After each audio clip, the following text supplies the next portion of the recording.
Amandine et Anita vous invitent derrière le décor avec Lucac Sud 22. Bonjour Amandine. Salut Anita. Alors nous voilà de retour pour Derrière le décor. Ouais, ça fait longtemps dis donc. Oui, ça fait longtemps et cette année, cette saison, nous avons décidé que Derrière le décor serait un nouveau format. Oui, on s'est dit un format peut-être un petit peu plus court pour ne pas vous lasser. Et puis toujours en gardant des rencontres qui ne sont pas forcément présents avec nous en studio. Mais voilà, garder cette découverte de personnalités, l'agenda sorti évidemment, les retours de spectacle quand on en a. Et puis toujours bien sûr évidemment la présentation d'une œuvre à lire. Voilà, et on n'hésitez pas aussi sous la petite vidéo à nous mettre des commentaires pour donner vos envies parce que nous sommes très à l'écoute et très en demande de savoir ce que vous, auditeurs, vous avez envie d'écouter dans Derrière le décor. Ah oui, avec plaisir, s'il y a une pièce dont vous voulez qu'on parle, si vous avez des recommandations de spectacles, surtout n'hésitez pas, au contraire, ça sera super. Et même si vous voulez venir intervenir sur notre émission, nous sommes preneurs aussi. Oh oui. Et donc, Derrière le décor, c'est parti! Derrière le décor, avec Lucac Sud 22. Alors, Amandine, nous allons commencer Derrière le décor par l'interview. Oui, donc je suis allée à la rencontre de Pascal Blévin, qui est le responsable du Palais des Congrès et de la Culture de l'Oudéac, qui nous a expliqué comment on fait une saison culturelle, en fait, comment on décide quel spectacle... Et puis, il nous a quand même aussi donné ses coups de cœur, justement, pour la saison 2022-2023, qui commence la semaine prochaine. Eh bien, c'est vrai que pour être allé à la soirée de présentation, on se laisse vite embarquer dans cette programmation du Palais des Congrès de l'Oudéac et on vous laisse écouter. Alors, bonjour Pascal, tu es donc le directeur du Palais des Congrès et de la Culture de l'Oudéac. Et pour commencer, est-ce que tu pourrais expliquer aux auditeurs qui ne sont pas forcément du coin ce que c'est que le Palais des Congrès et toi ce que tu y fais concrètement à l'année ? Donc je suis donc le responsable de cette salle qui dit Palais des Congrès et de la Culture. Il y a quelques congrès, mais pas mal de culture, pas mal de spectacles. C'est un théâtre municipal et donc je suis employé par la ville et je suis chargé d'établir la programmation culturelle qui a lieu durant chaque saison dans cette salle de septembre à juin. À peu près 34 rendez-vous, une 50 à 60 représentations. Et donc mon travail à moi est d'aller voir les spectacles et puis d'étudier leur faisabilité à l'Oudéac, techniquement, financièrement, en termes de planning, de proposer une programmation équilibrée avec des têtes d'affiche, parce que c'est une grande salle qui fait presque 800 places. Quelques têtes d'affiche me demandent les élus, donc 4-5 qui sont susceptibles de remplir la salle. Et puis des spectacles découverts, des compagnies peut-être moins connues, mais tout aussi talentueuses, des temps forts jeunes publics comme le Festival Minimum Maximum, le Printemps des Livres qui est géré par Sylvie Lejac, ma collègue.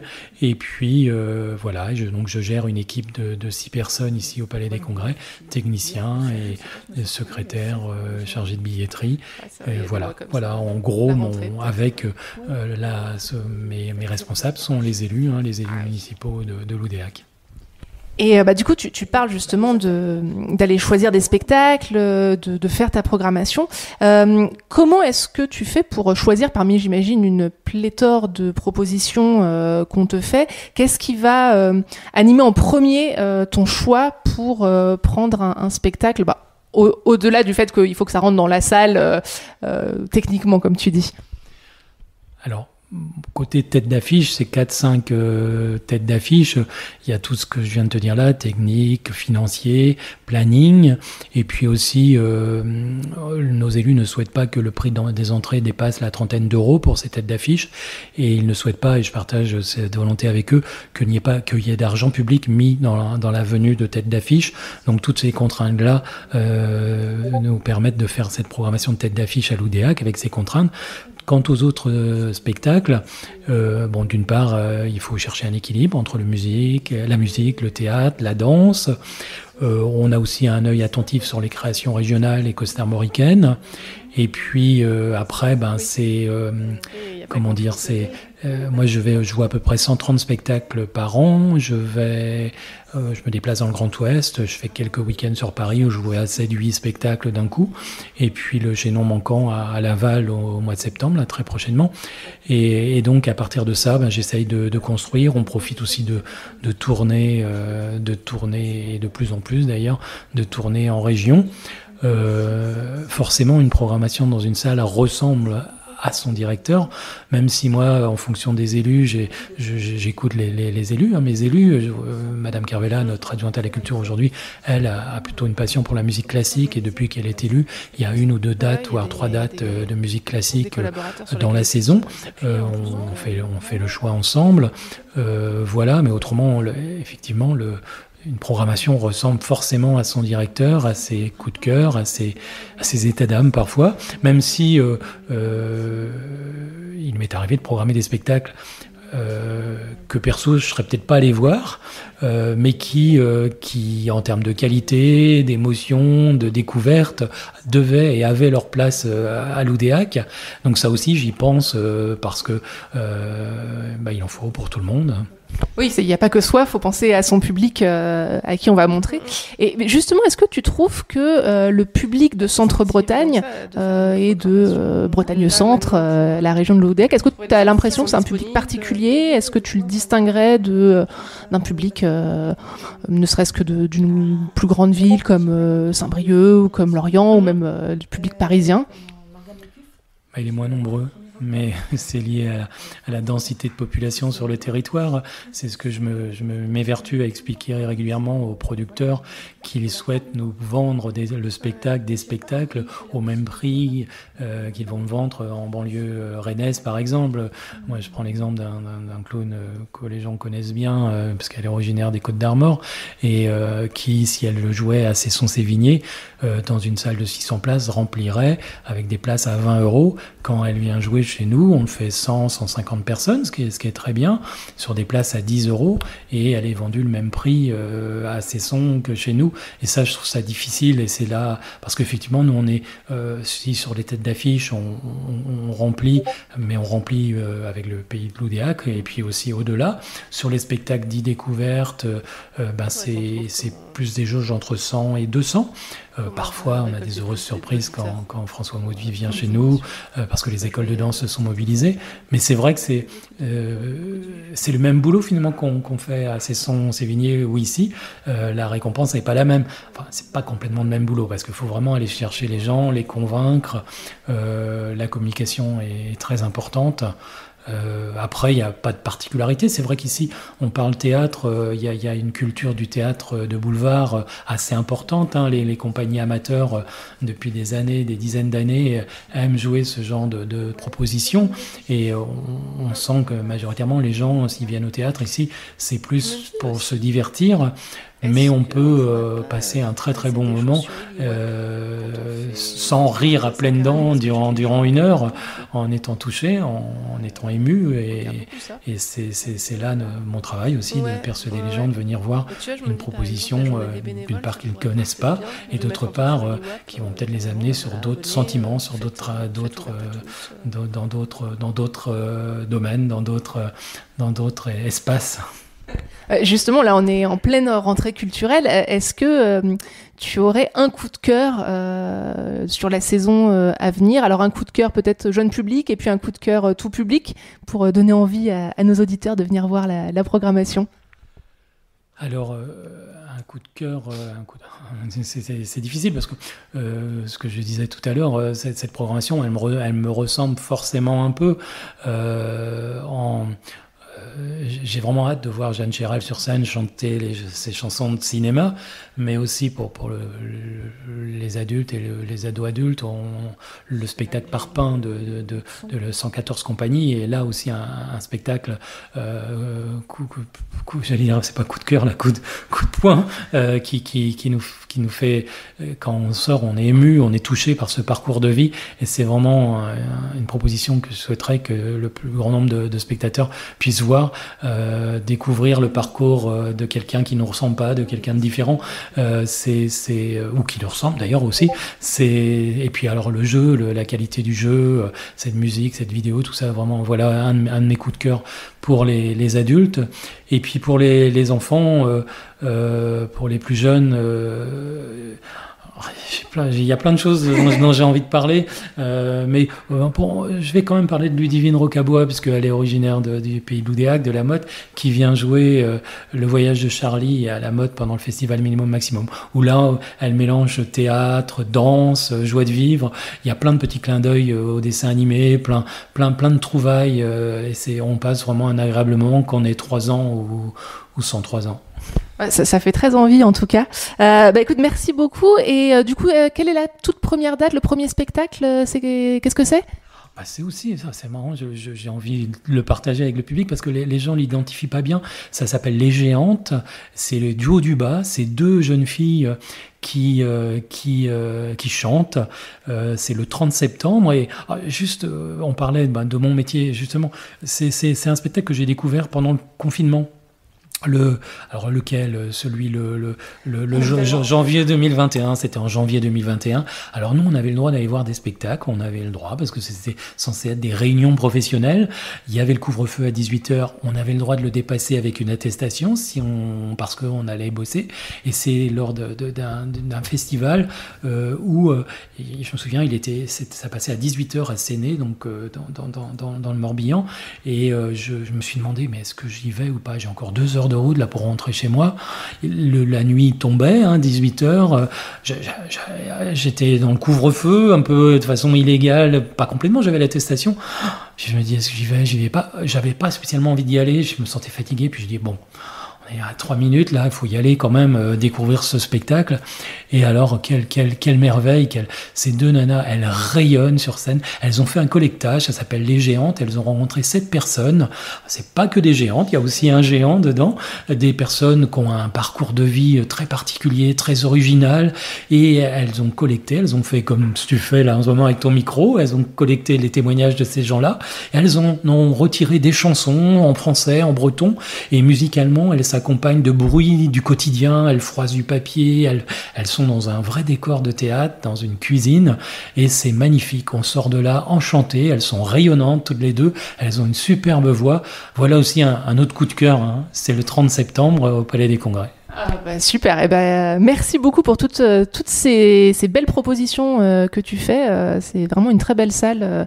On a de la chance d'avoir ça à l'Oudéac. Et puis, merci d'avoir répondu à ces questions. Et puis, on te retrouve très bientôt au Palais des Congrès et de la Culture de l'Oudéac. Donc de belles propositions en effet. Ça donne envie là. Moi j'ai déjà fait ma petite sélection de spectacles et il y a vraiment de quoi faire. Et donc le lien est vite fait avec notre agenda sortie puisque Pascal nous a proposé plusieurs idées, mais tu en as aussi dans ta pochette. Oui, tout à fait. On est le 23 septembre, donc on est en plein démarrage des saisons des théâtres et des lieux de culture. Alors, Pascal Blévin, là, vous parlait du spectacle du haut du bas à découvrir le 30 septembre, et moi, j'en ai sélectionné quelques autres, alors en région Bretagne et au-delà. Comme à chaque fois, je vous fais une petite proposition ailleurs, si vous êtes en vacances, en week-end, ou tout simplement que vous nous écoutez de plus loin. Alors déjà, pour ceux qui ont envie de redécouvrir un classique, je vous propose d'aller à Morlaix pour voir Le bourgeois gentilhomme de Molière, qui est mis en scène par Guillaume Gâteau de la compagnie alors là, faut que je le lise bien, Féléidée. Je le prononce peut-être pas bien. Ouais, écoute, on va faire comme on peut. Voilà, donc Le bourgeois gentilhomme, Anita, tu situes à peu près, comédie de Molière. Bien entendu. Extrêmement célèbre. Le bourgeois gentilhomme, c'est Monsieur Jourdain. Un bourgeois, donc, qui aspire à la noblesse et qui rêve qu'on lui enseigne comment se tenir, comment être, comment parler. Quel rêve. Oui, ou pas. Parce que le problème, c'est que Monsieur Jourdain, ce n'est pas le plus brillant des hommes.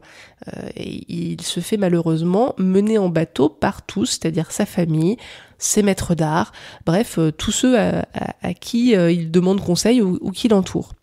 Donc il est tourné en ridicule, mais ce qui apparaît surtout au-delà du comique de la situation, c'est la traîtrise de son entourage qui du coup fait tout pour contrecarrer ses désirs, si on veut.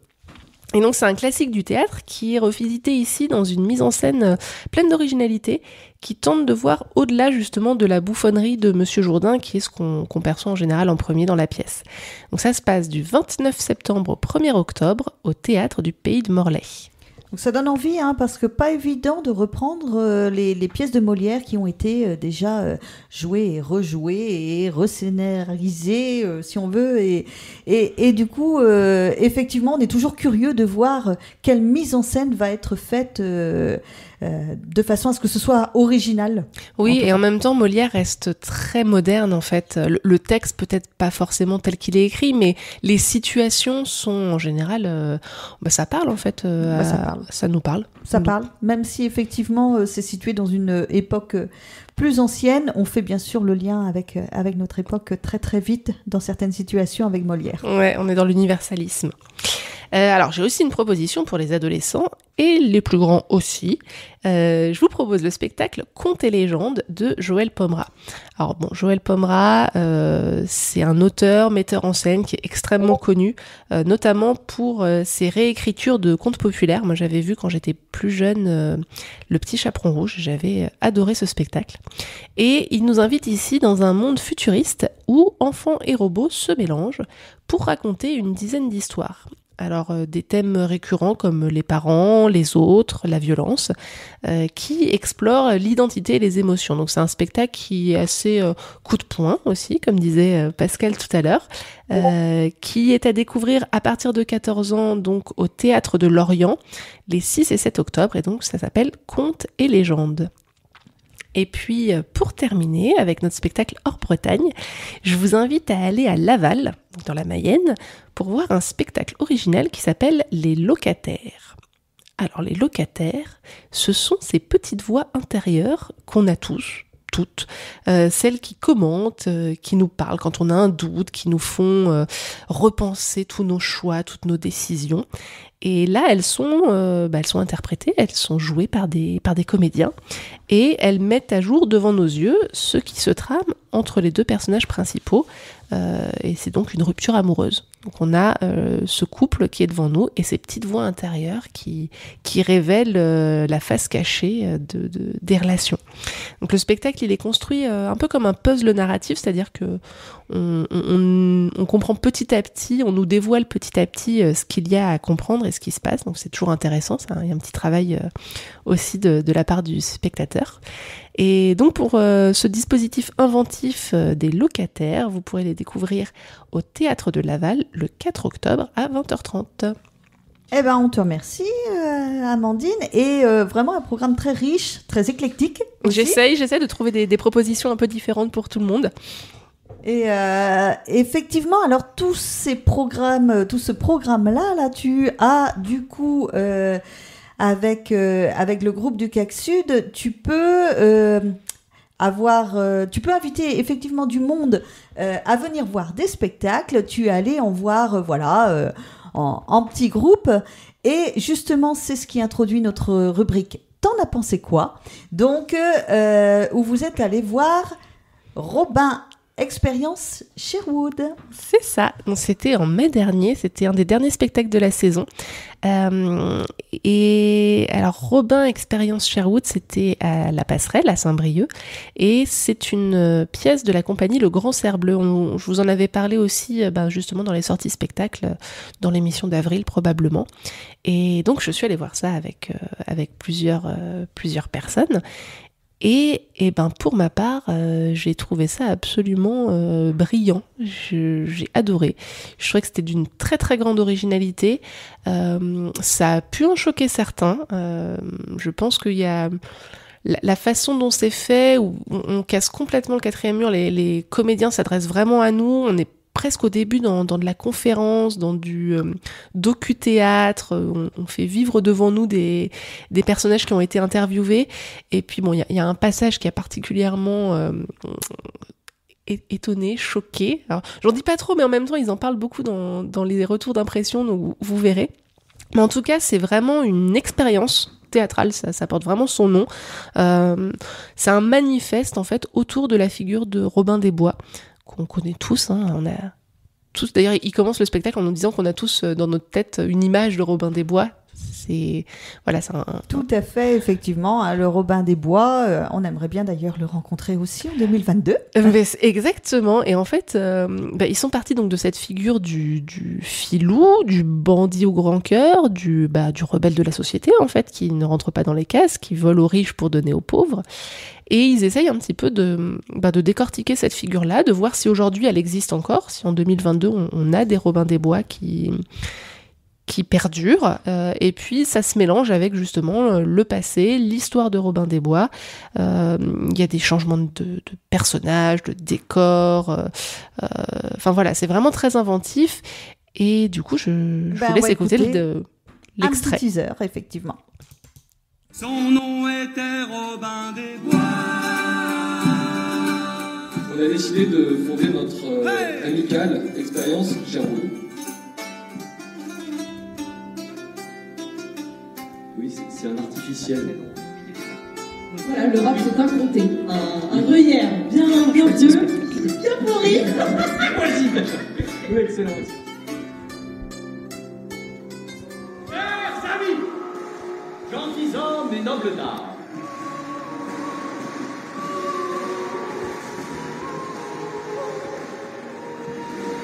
Je suis sûr que vous savez, mes amis, qui est l'ennemi. C'est sûr. Mais bon, nous, on a la bombe nucléaire, hein, donc on va pas bien comprendre que... non, je plaisante.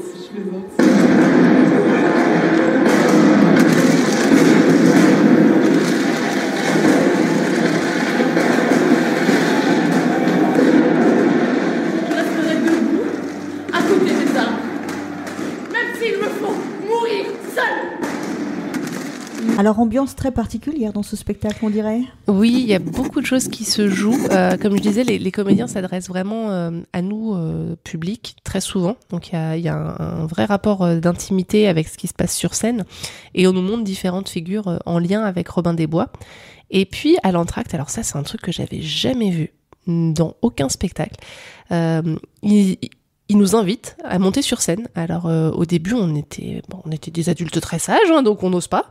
On se dit qu'il y a un piège. Et puis non, ils avaient mis une petite buvette sur scène. Ils servaient des bières. Il y avait des cibles géantes qui étaient installées, et donc on pouvait tester le tir à l'arc. Il y avait un chamboule-tout avec les figures les plus riches de France, et on pouvait donc tirer pour faire tomber les chamboule-tout. Enfin, c'était assez incroyable, et pendant un quart d'heure, voilà, le public et les comédiens étaient complètement mélangés dans un happening un petit peu.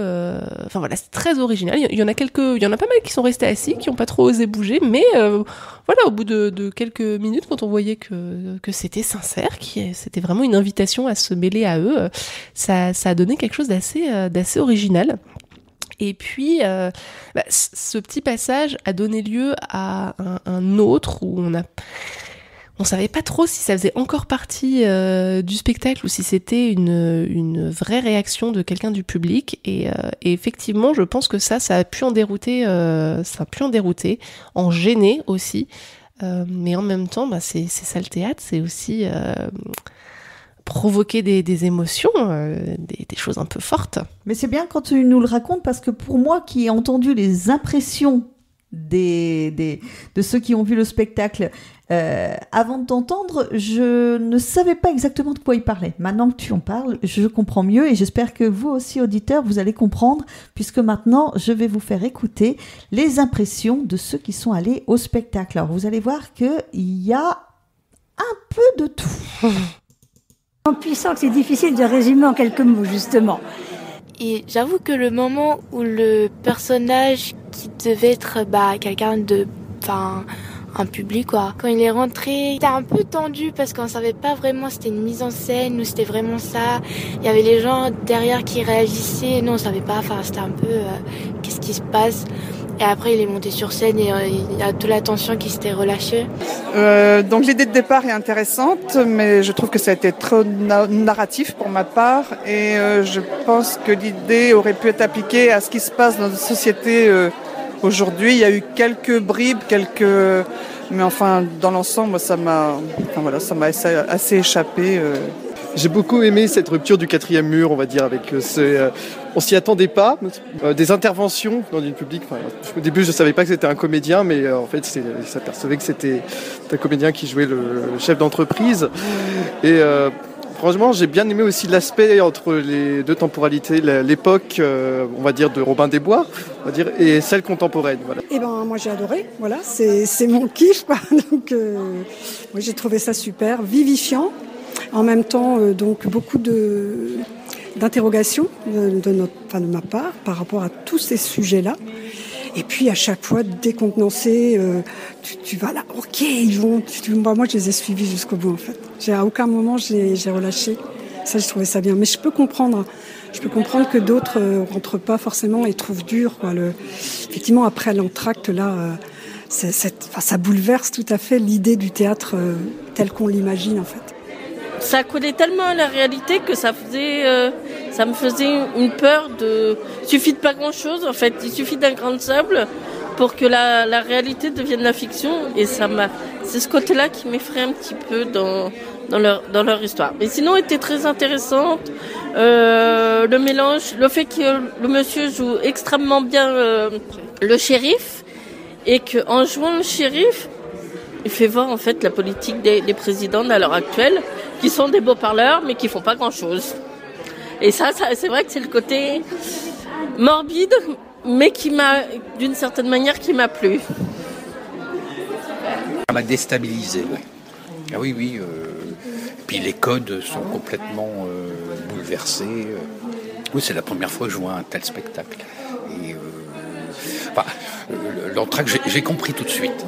Je ne savais plus comment me mettre. J'ai du mal à retrouver une assise. Et ce que j'ai aimé aussi, c'est que j'aurais eu envie d'aller sur scène, de jouer. L'exploration tout le temps, tu as l'impression qu'ils explorent la scène, les décors, leurs costumes, tout est exploré, tout, tu peux tout faire en fait au théâtre et ça c'est génial quoi. Mais moi j'ai kiffé ma race. Alors, effectivement, on a plusieurs impressions. Beaucoup parlent de tension, beaucoup parlent qu'ils ont été déroutés, mal à l'aise même. Certains, le spectateur là qui dit j'ai même eu du mal à me rasseoir correctement. On sentait qu'il n'était pas très à l'aise.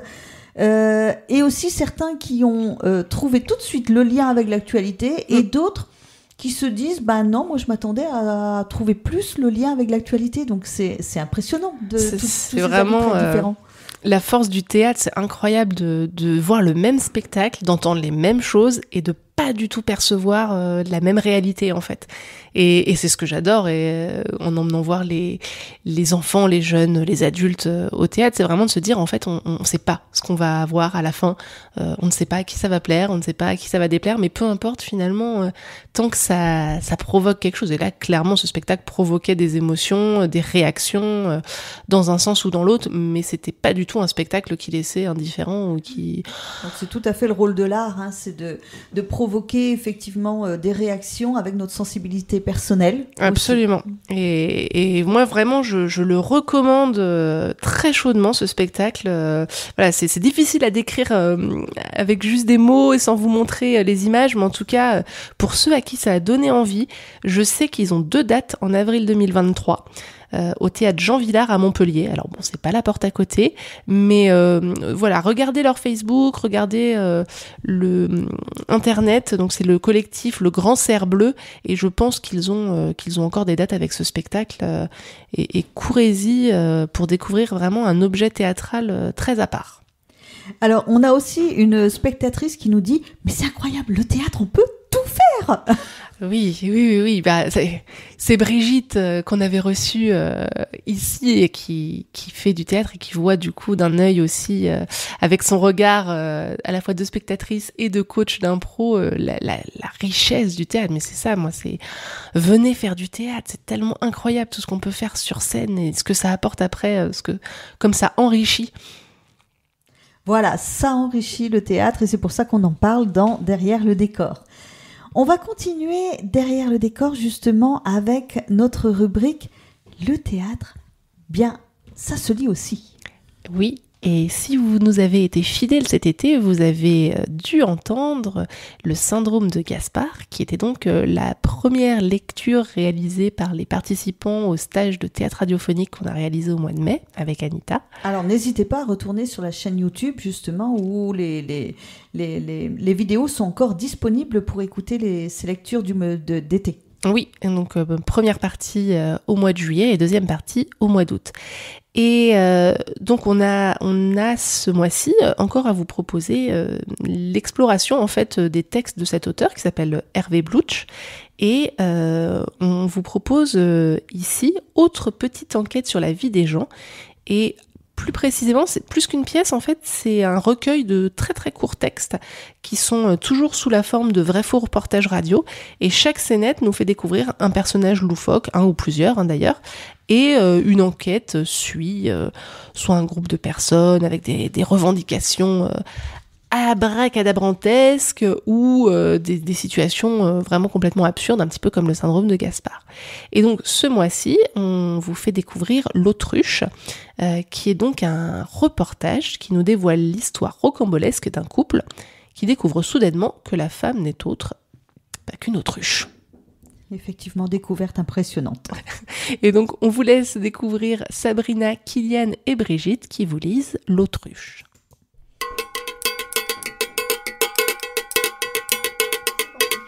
Maximilien Francourt, en assistant à une rediffusion de l'émission Les animaux du monde, s'est aperçu qu'il avait épousé une autruche.